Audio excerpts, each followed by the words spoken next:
Eric, how do you characterize some of the defensive issues in the first half? Yeah, we're really disappointed with the manner in which we've given ourselves a huge mountain to climb. But I think it sounds an odd thing to say, but I think apart from the two chances, we restricted a team that is very creative and very good in front of goal. That needs very little space to really open you up to very little. And that's why the manner in which we concede those goals is so frustrating, because I think we got ourselves into a position and we set up in such a way that those are the types of goals that we certainly shouldn't have conceded. And I think we showed some naivety, particularly on the second goal, to open up at a point at which we really didn't need to. I think had we got in at half time in relatively good shape at 1 down, having had a number of really good chances ourselves, then the second half becomes easier. But I think if you take the game as a whole, the performance was largely very good. We've gone toe to toe and some with for sure one of the top three, top two sides across the two divisions, and that largely for me is really positive. And the message that I've given the players there is that has to be taken as a positive. We have to use that as a step forward, as a bounce, as continuation of the momentum that we built so far, and certainly not something that in any way dents what we're trying to do, because you feel tonight that we're taking one of our early chances and being slightly tighter at the back away from a really big result, and it's frustrating that it's not come. But I think largely I'll wake up tomorrow morning feeling positive, feeling like we've got something very solid to move into Saturday's game with. Ultimately, do you feel like this was a missed opportunity then? Oh, for sure.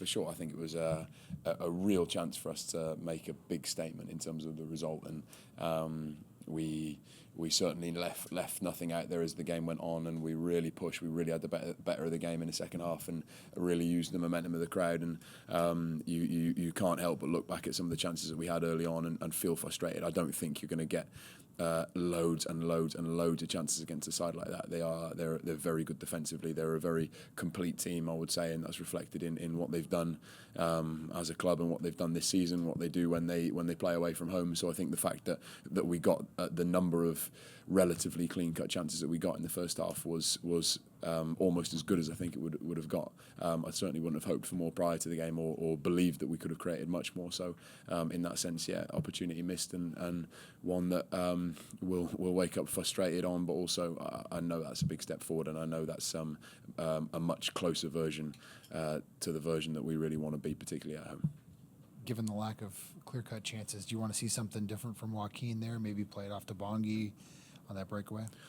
Yeah, I can't imagine that he's going to look back at that and feel any other way about it. But I suppose in the heat of a moment like that, with him having broken forward with such pace, then it takes a real cool head and real composure at that point to recognise that you've got a runner off your shoulder and slide him in for what would have been a tap in. But I can't level that against Joaquin. They're really difficult moments, and I think for him, I would say another step forward. There were some really good moments, and it certainly wasn't performance related that he ended up coming off at half time. We wanted to make sure that there was some real energy, something that the group could cling to, a really substantial change with 3 players off, 3 players on, and it was far more to do with that than anything I could level at him around the first half.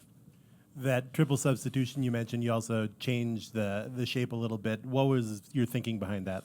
Well, we wanted to get Tanny alongside Kelvin. We wanted to get him into the position where he really thrives, playing on the last line and being a real threat alongside Kelvin as another reference point for us, and have Rob playing underneath. But obviously they Cincinnati pose you some real problems on the ball with how they build with that very wide back 3, so it's almost impossible to not defend with the front 3 of some form. So Tanny ends up defending from the right hand side and playing much more centrally when we get the ball, and I think largely it worked. I don't think they had a great deal, minus the moments where we really opened up toward the end, and it gave us a different look at the top of the pitch, and one that I felt certainly got us the number of chances that we needed to get level, I would say. You talked about the depth that you have on the team. How do you feel about that defensively? If Jefferson's playing fullback now, Mickey has a rough first half. There's no real other options to go to. How do you look at things defensively, depth-wise?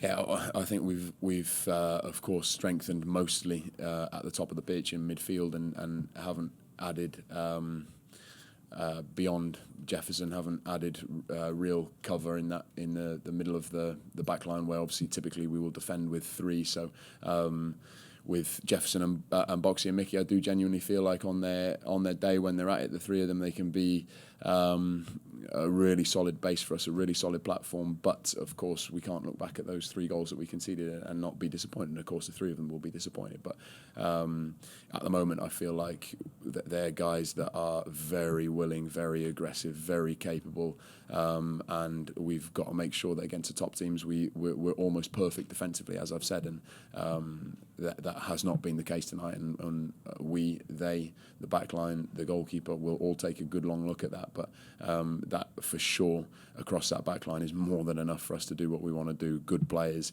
really aggressive, and as I say, a really big part of the team.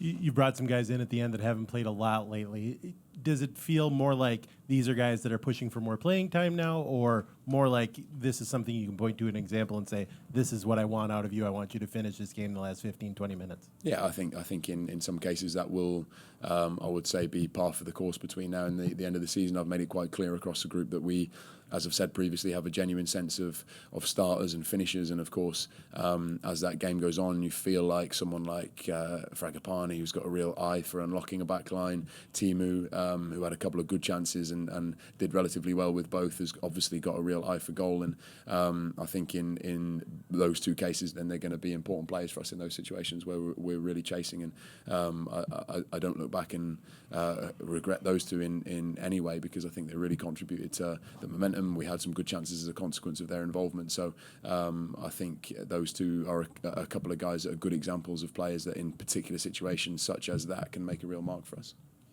Kelvin's PK, was that just another example of his calmness at the spot? Yeah, you have a real sense of confidence when he's in those situations, and wasn't quite as easy a game. I say easy a game, I don't think he's had an easy game so far, but it was a real good matchup for him today, and he got very little change out of their back line.